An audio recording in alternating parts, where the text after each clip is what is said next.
नमस्कार सर्वांना. चला तर आज आपण तोंडाला चव आणणारं एक छान अशी रेसिपी पाहूया. ती म्हणजे ब्रेड बटाटा पॅटीस. यासाठी साहित्य खाली दिल्याप्रमाणे आपण पाहू शकता. यासाठी मी बटाटे येथे उकडून त्याचे सालं काढून घेतलेली आहेत, ब्रेडही घेतलेले आहेत आणि भाजीसाठी साहित्य खाली दिल्याप्रमाणे. ही भाजी आपण बटाट्याची करतो तशीच करायची आहे. पॅटीससाठी सर्वप्रथम आपण डाळीच्या पिठाचं बॅटर भिजवून घेतो आहोत, म्हणजे ते भिजलं की छान असे कुरकुरीत पॅटीस होतात आणि तेलही पीत नाही जास्त. यामध्ये मी हळद, हिंग, जिरं आणि थोडंसं लाल तिखट टाकून, मीठ चवीनुसार आणि थोडासा चिमूटभर सोडा टाकून हे पीठ छान असं भिजवून घेतलेलं आहे. खाली दिल्याप्रमाणे आपण पाहू शकता, अशा प्रकारे ते मी भिजवून घेतलेलं आहे. आपण पाहू शकता त्याची कन्सिस्टन्सी अशी असली पाहिजे, म्हणजे ते जास्त खूपही पातळ नको आहे आणि खूपही दाट नको आहे. अशा प्रकारे त्याची कन्सिस्टन्सी असली पाहिजे. त्याच्यानंतर आपण पॅटीससाठी बटाट्याची भाजीची रेसिपी, भाजी कशी फोडणीला द्यायची ते पाहतो आहोत.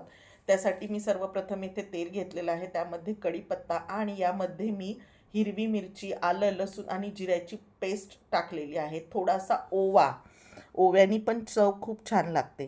त्याच्यानंतर जो आपण बारीक चिरलेला कांदा आहे तो टाकून घेतलेला आहे. छान असा परतून झाल्यानंतर त्यामध्ये थोडीशी कोथिंबीर आणि उकडलेला बटाटा स्मॅश करून त्यामध्ये घालून घ्यायचा आहे. ही नॉर्मल अशी आपण बटाट्याची भाजी करतो अशीच करायची आहे, परंतु चवीसाठी मी यामध्ये थोडंसं लिंबू टाकलेलं आहे. ते ऑप्शनल आहे, पण लिंबानी चव खूप छान येते. आपण नक्की टाकून बघा. त्यानंतर खूप सारी कोथिंबीर टाकून छान अशी बटाट्याची भाजी गार्निशिंग करून घेतलेली आहे. त्याच्यानंतर ही बटाट्याची भाजी आपल्याला पूर्ण थंड करून घ्यायची आहे. लक्षात ठेवा, बटाट्याची भाजी गरम असेल तर पॅटीस छान होत नाही. बटाट्याची भाजी पूर्ण थंड करून घेतलेली आहे. खाली दिल्याप्रमाणे आपण पाहू शकता.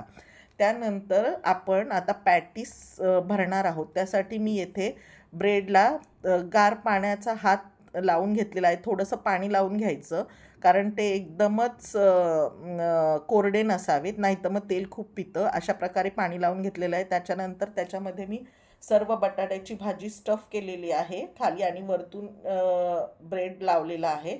खाली दिल्याप्रमाणे कृतीत दिल्याप्रमाणे आपण करायचं आहे. त्यानंतर त्याला मधोमध असं कटिंग करून घ्यायचं आहे. खाली दिल्याप्रमाणे आपण पाहू शकता. अशा प्रकारे भाजी आतमध्ये स्टफ झालेली आपण पाहत आहात. खाली दिल्याप्रमाणे आपण पाहत आहेत. अशा प्रकारे सर्व ते स्टफिंग केलेले स्लाइस मी ठेवलेले आहेत. त्याच्यानंतर आपल्याला आता तळणीसाठी तेल घ्यायचं आहे. ते आपण तापत ठेवलेलं आहे. लक्षात ठेवा, तेल खूपही गरम नसावं. स्लो टू मीडियम फ्लेमवर ते गरम करून घ्यावं. त्याच्यानंतर अशा प्रकारे डीप करायचं आहे. त्याच्यासाठी जर आपण पाण्याचा हात घेतला तर पीठ हाताला चिकटत नाही. अशा प्रकारे आपण फ्राय करण्यासाठी आपण त्यामध्ये सोडायचे आहेत हे पॅटीस आणि स्लो टू मीडियम फ्लेमवर हे पॅटीस आपण फ्राय करायचे आहेत. लक्षात ठेवा, खूप फास्ट गॅसवर ते फ्राय करायचे नाहीत, नाहीतर ते पिठाळ लागतात. एकदम स्लो टू मीडियम गॅसवर आणि असं तेल त्याच्यावर सोडत जायचं आहे, म्हणजे ते छान आतमध्ये फ्राय होतील. अशा प्रकारे पॅटीस तयार. आणि पॅटीसबरोबर आपण येथे हिरवी मिरची फ्राय करून देणार आहोत खायला. तीही अशा प्रकारे फ्राय करून घ्यायची आहे खाली दिल्याप्रमाणे आणि त्याच्यावर मीठ भुरभुरवायचं आहे आणि मिरची तयार.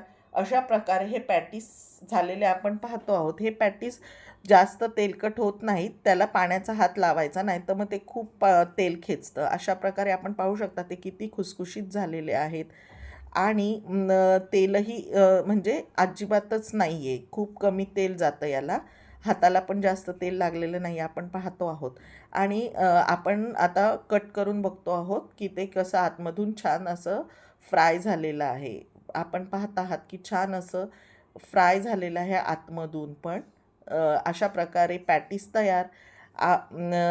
ही रेसिपी आपण नक्की करून पहा. पावसाळ्यात किंवा थंडीच्या दिवसात ही रेसिपी खूप छान लागते.